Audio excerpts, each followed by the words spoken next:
जय श्री कृष्ण विद्यार्थी मित्रों, एक अति अगत्यनो एमसीक्यू आवे छे विद्युतभार वितरण पर ए જોઈએ પ્રશ્ન સમજી લઈએ।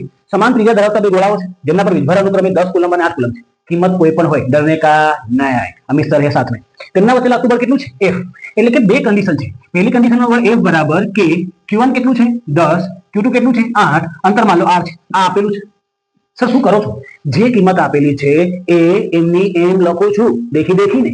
બે ગોળાઓ જેમના વિદ્યુતભાર 10 અને કેટલા 8 કુલમ છે તેમની વચ્ચે લગતું બળ કેટલું છે? F બરાબર, બધું મૂકી દીધું। હવે શું કરે છે? બળ જો તેમને સંપર્ક કરાવે, ટચ કરાવે બે ગોળાને, વાત થઈ હતી, બે ગોળાને ટચ કરાવીને અલગ કરે તો બંને ઉપર નવો વિદ્યુતભાર કેટલો આવી જાય? તો નવો વિદ્યુતભાર કેટલો આવશે? 10 + 8 સરવાળો ભાગ્યા 2, 10 ને 18 ભાગ્યા 2 કેટલો આવી જશે બંને ઉપર? 9 કુલમ। બંનેનો વિદ્યુતભાર આવી ગયો। છૂટા પાડીને બમણા અંતરે એ નવું અંતર જે છે R2 એ કેટલું છે? 2R બમણો છે, એવું છે બમણો।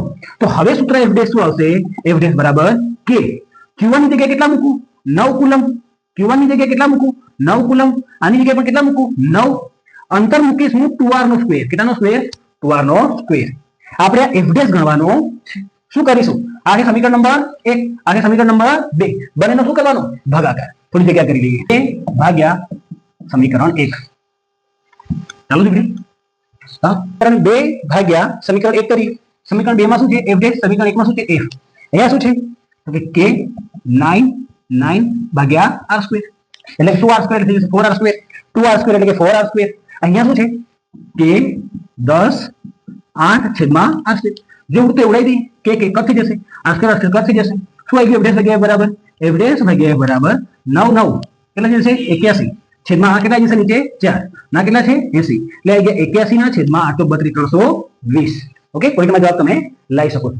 આવા દાખલો ખાસ પૂછાશે, સંપર્ક કરાવીને અડધા અંતરે, સંપર્ક કરાવીને બમણા અંતરે, તો બળ કેટલા ગણું થઈ જાય? તો F' બરાબર આવી ગયું 81 F ભાગ્યા 320। યાદ રાખો, આ મોસ્ટ એમપી એમસીક્યુ છે। જય શ્રી કૃષ્ણ।